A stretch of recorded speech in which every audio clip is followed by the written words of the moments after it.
नाज़रीन, welcome back to दुनिया today. हम बात कर रहे हैं कि गवर्नर पंजाब के जो गवर्नर सलमान तासीर साहब के बहीमाना कत्ल के बाद पाकिस्तान में एक रोज के बाद किस किस्म की सियासी सूरत हाल है, किस किस्म की बातें की जा रही हैं। और वक्फे से पहले इफ्तिखार अहमद जो मुझे लाहौर से ज्वाइन कर रहे हैं वाया सैटेलाइट, उनका कहना यह था कि वो तमाम मजहबी स्कॉलर या जो लीडरान जो हैं जो फतवे देते रहे हैं सलमान तासीर के कत्ल के, सलमान तासीर के खिलाफ, उन्हें अब सलमान तासीर इस दुनिया में नहीं रहे, उन्हें अब भी वक्त है कि बड़ा जरूरी है कि वो ये साबित करें कि सलमान तासीर ने किस तरह से हद तक रसूल की थी। लेकिन एक बुनियादी सवाल, ये सवाल इंपॉर्टेंट है, इसमें बात करेंगे, लेकिन एक बुनियादी सवाल जिससे मैंने इस प्रोग्राम का आगाज किया था वो ये है कि सलमान तासीर साहब की अपनी जमात, वो जरदारी साहब की जमात जिसने सलमान तासीर साहब को पहले आसिया बीबी के प्रेजेंट सेल में भेजा था ये कहने के लिए कि प्रेसिडेंट पार्डन देंगे, जहां से सारी बात शुरू हुई थी, वो जमात अब ये नहीं कह रही कि ये एक मजहबी जनूनी का काम है, बल्कि पाकिस्तान पीपल्स पार्टी ये कह रही है कि ये एक सियासी साजिश है। और हमारे जहनों में बड़ी कंफ्यूजन है कि पाकिस्तान पीपल्स पार्टी इस मसले को हेड ऑन क्यों नहीं ले रही है, इंतहा पसंदी के इशू को वो क्यों कह रही है कि ये एक सियासी साजिश है। इफ्तिखार साहब, जरा इसको क्विकली एड्रेस कीजिए। देखिए, वो जहाँ तक आप कह रहे हैं कि मजहबी जुनूनी क्यों नहीं कह रहे और इसको पॉलिटिकल एंगल क्यों नहीं देना चाह रहे, एक बात वो जो आपने मुझे सुनाया था क्लिप, उसमें सिक्योरिटी लैब्स की बात की गई। ये बहुत सीरियस बात है सिक्योरिटी लैब्स की। देखिए, प्राइम मिनिस्टर, प्रेसिडेंट और चीफ मिनिस्टर्स का कोई भी हो, उनका जो रूट लगता है उस पर जो लोग खड़े हैं गन्स लेके, जिनके पास असला भी है, गोलियाँ भी हैं, इस वाक़े के बाद अभी जानना बहुत ज़रूरी हो जाएगा कि वो लोग कौन हैं। देखें, एक सदर जा रहा है, उस सदर के सियासी फलसफे से कुछ लोग इत्तेफाक नहीं करते और वो ड्यूटी पे वहाँ पे खड़े हैं और वो उसको मार दें क्योंकि वो कहते हैं हम उसके सियासी फलसफे से इत्तेफाक नहीं करते। कहीं से कोई चीफ मिनिस्टर गुजर रहा है और जो गनमैन खड़े हैं उनके पास बंदूकें हैं, वो उस चीफ मिनिस्टर को गोली मार सकते हैं। वो कहेंगे जी कि हम तो इसके जो मजहबी रवैये थे हम उससे इत्तेफाक नहीं करते। तो ये पाकिस्तान में सिक्योरिटी लैब्स का इतना खौफनाक ये वाक़या हुआ है, अभी तक ऐसा नहीं हुआ। तो इसकी इंक्वायरी करना, इस पे काबू पाना सिर्फ एक पार्टी का ये तो सिक्योरिटी लैब्स तो इनकॉम्पिटेंस हुआ ना गवर्नमेंट ऑफ पंजाब के बिहाफ पे, साजिश तो ना हुई। मैं कहता हूं कि अगर ये इनकॉम्पिटेंस भी, आप देखो मेरी बात डॉक्टर साहब समझने की कोशिश कीजिए। आप सिक्योरिटी पे उन लोगों को अगर भर्ती कर लें जो नजरियाती तौर पे कुछ खास पॉलिटिकल सोच रखते हैं, कोई खास मजहबी सोच रखते हैं, कोई खास मजहबी फिक्र रखते हैं, तो वो फिर ऐसे करेंगे ना कि अपनी बंदूक उठाएंगे और फैसला कर लेंगे। क्योंकि आप कह रहे हैं कि उस कातिल ने सही फैसला किया। मेरे साथ है इफ्तिखार, आपकी बात में बड़ा वजन है। मैं समझता हूं कि बाबर एवान साहब जो कह रहे हैं उसमें भी बड़ा वजन है, जो लोग ये सवाल उठाते हैं कि गवर्नमेंट ऑफ पंजाब की जो नाअहली और इनकॉम्पिटेंस इस हद तक है, ये क्यों हुई है। सर, इस बात में तो वजन है दर हकीकत। मतलब सिक्योरिटी लैब्स तो बड़ा ही शदीद था, मतलब इसमें तो कोई शक नहीं। सिक्योरिटी लैब्स में क्यों नहीं, मतलब शदीद लैब्स क्यों नहीं होंगे सिक्योरिटी के? इस मुल्क में रियासती जो काम है उसमें प्लीज जरा मुझे ये बताइए, मैं इल्तिजा करता हूं कि कोई मुझे बताए कि कौन सा रियासती काम या अमल है जो कॉम्पिटेंस के साथ हो रहा है।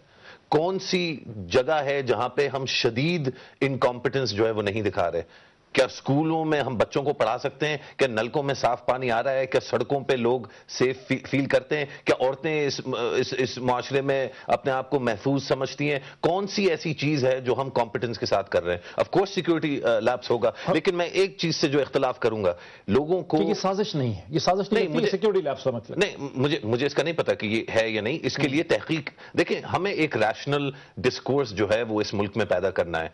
ना तो हम ये फैसला इस वक्त बैठ के कर सकते हैं कि ये साजिश नहीं थी, ना हम ये फैसला कर सकते हैं कि साजिश थी। इसलिए भी है कि पाकिस्तान पीपल्स पार्टी साजिश इसलिए कह रही है कि उनके अंदर इतनी मॉरल और इखलाकी जुर्रत नहीं है कि इंतहा पसंदी के इशू को हेड ऑन वो कॉन्फ्रंट करें। लेकिन इसमें हम पीपीपी को क्यों सिर्फ हुकूमत कह रही है ना? नहीं, लेकिन कोई मजहबी कोई जमात है इस मुल्क में जो हमारे मजहबी जो मसाइल हैं इंतहा पसंदी के उनको टैकल कर सके।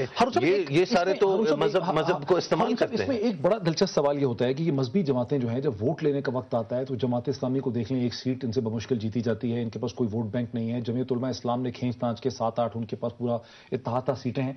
लेकिन जो ये वजन एक्सरसाइज करते हैं, जो इनका इम्पैक्ट है, जो डराने का, ये किस तरह से, ये क्या हो और क्या रहा है।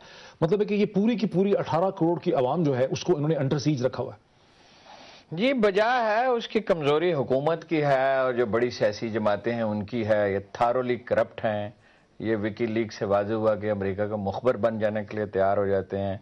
NW پیٹرسن کے پاس اس طرح جاتے ہیں جیسے ان کی ماں ہے، جا کے بچے ان کے پاس شکایت کرتے ہیں. کوئی مارل اتھارٹی نہیں ہے. میں نے آپ سے عرض کیا کہ ہر کوئی ہر کہیں ایکسپلائٹ کر رہا ہے. کوئی مذہب کے نام پہ کر رہا ہے، کوئی پشتونوں کے نام پہ کر رہا ہے، کوئی بلوچوں کے نام پہ کر رہا ہے، کوئی اردو اسپیکنگ آبادی کے نام پہ کر رہا ہے. کبھی ہم نے ان کو منع کیا ایسا کرنے سے؟ کبھی پیپلز پارٹی کو 35% سے زیادہ ووٹ نہیں ملے at the height of popularity. اور یہ بے نظیر ہاسپٹل ہے، یہ بے نظیر ایئرپورٹ ہے، یہ بھٹوازم ہے، ہم اس کی قبر سے بندھے ہوئے ہیں. یہ قوم ہے، پڑھی لکھی قوم ہے. آخر یہ جو پڑھے لکھے لوگ ہیں یہ کیا کرتے ہیں؟ مجھے ذرا بات کرنے دیں. بھٹو کی قبر سے ہم بندھے ہوئے ہیں، بے نظیر کی قبر. ہم جانور ہیں ہم. ہر کوئی ہر کہیں ہمیں ایکسپلائٹ کر رہا ہے، اور کہیں کوئی قانون کی حکمرانی نہیں ہے، کہیں کوئی مارل اتھارٹی نہیں ہے. ان سے پوچھئے نا جی، ہم سب بھی قصوروار ہیں اس میں. ان سے پوچھئے نا جی کہ یہ بڑی جماعتیں کیا کر رہی ہیں. کوئی مارل اتھارٹی ہے نون لیگ کی، کوئی مارل اتھارٹی ہے زرداری صاحب کی. لیکن ہم سب مجھے تھوڑا سا جو اس میں پریشانی ہو رہی ہے کہ ایک ایسے موقع پہ جب اتنا بڑا ایک حادثہ ہو گیا ہے، ایک ٹریجڈی ہو گئی ہے، جو حادثات ہوتے ہیں اس قسم کے وہ ظاہر ہے ذہنوں کو مرکوز کرتے ہیں، فوکس ہوتا ہے، کنسنٹریشن ہوتی ہے. یہ وقت تو غالباً ایسا تھا کہ سیاسی جماعتوں کو چاہیے تھا کہ انتہا پسندی کے خلاف ایک اجتماعی طور پر سیاسی حکمت عملی پہ کنسنسس ڈیولپ کرتے. یہ پاکستان پیپلز پارٹی کو، پاکستان مسلم لیگ نون کو، پاکستان مسلم لیگ کاف کو چاہیے تھا. یہ تو آپ ان سے یہ مطالبہ کر رہے ہیں کہ وہ پازیٹیو تھنکنگ کا مظاہرہ کریں، حب وطن کا مظاہرہ کریں، ملک کو بچانے کا مظاہرہ کریں. یہ تو لوٹنے والے ایکسپلائٹرز ہیں. یہ کیا کریں؟ یہ تو کچھ خوفزدہ ہو گئے اور فکر لاحق ہو گئی، اور کچھ ایک دوسرے کو مورد الزام ٹھہرانے لگے. جیسے کسی کا کوئی قتل ہو جائے، اس ملک میں رواج ہے کہ سارے رشتہ داروں کا نام لکھا دو، سب جن کے تم خلاف اس کا نام لکھا دو. کل سے ہر ایک کو بے متون کیا جا رہا ہے جس کو کیا جا سکتا ہے. یہ کوئی بات ہے بھائی؟ اس کی تفتیش بالکل صحیح میرٹ پہ تفتیش کریں، اپنی مارل پوزیشن بہتر بنائیں. جو آدمی ذمہ دار ہے اس کا وہ خود ہے، اس کے کوئی ساتھی ہیں، اس پہ بات کریں. رجحانات پہ بھی بات کریں. یہ ٹھیک ہے کہ یہ کیوں ہے، مگر یہ ایکسپلائٹر ہیں سارے لیڈر، یہ کیا کریں گے جی؟ ہارون رشید محض یہ کہہ دینے سے کہ ہم سارے ایکسپلائٹر ہیں، معاملے کو ختم کر دیا جائے، یہ نہیں ہے. ہم سارے نہیں ہیں، لیڈر ہیں. جو بھی لیڈر دیکھو. ہارون میری بات سنو. ہارون آپ بھی پاکستانی ہوں، میں بھی پاکستانی ہوں، آپ بھی ووٹر ہو، میں بھی ووٹر ہوں. آپ نے ایک سیاسی پارٹی کے بارے میں جس رائے کا اظہار کیا وہ آپ کر سکتے ہو. میں آپ کی اس رائے سے اتفاق نہیں کرتا قطعی طور کے اوپر. لیکن میں یہ کہنا چاہوں گا کہ دیکھیں ایک واقعہ ہوا ہے. سلمان تاثیر نامی ایک شخص دن دہاڑے گولیوں کی سے چھلنی کر کے مارا گیا. یہ حقیقت ہے. اس کو مارنے والا ایک پولیس کا ایلیٹ فورس کا ملازم ہے. یہ حقیقت ہے. یہ حقیقت ہے کہ فتوے اخباروں میں چھپے. یہ حقیقت ہے کہا گیا 2 کروڑ روپے انعام دیا جائے گا. یہ حقیقت ہے کہ پھولوں کی پتیاں پھینکی جا رہی ہیں. ان 5 حقیقتوں پر ہم آپس میں بات کریں. میں گزارش، جیسے میں نے شروع کی اپنی بات کے آغاز سے، میں بالکل چاہوں گا کہ جو واقعہ ہوا سلمان تاثیر آج ہم میں نہیں ہے، لیکن ہم اس واقعے سے سیکھ سکتے ہیں. قومیں واقعوں سے سیکھتی ہیں، قومیں آگے جاتی ہیں، قومیں پیچھے نہیں جاتی. بالکل ان کے تمام بیانات کو سٹڈی کیا جائے، دیکھا جائے، اور ایک بورڈ آف علماء فیصلہ کرے کہ کہاں پہ یہ ہوا. اور پھر وہ سوال میں دوبارہ آپ سے کروں گا ہارون، خدا کے لیے اگر وہ توہین رسالت کے مرتکب ہوئے بھی تو اس کے لیے آپ کے ملک میں قانون موجود ہے.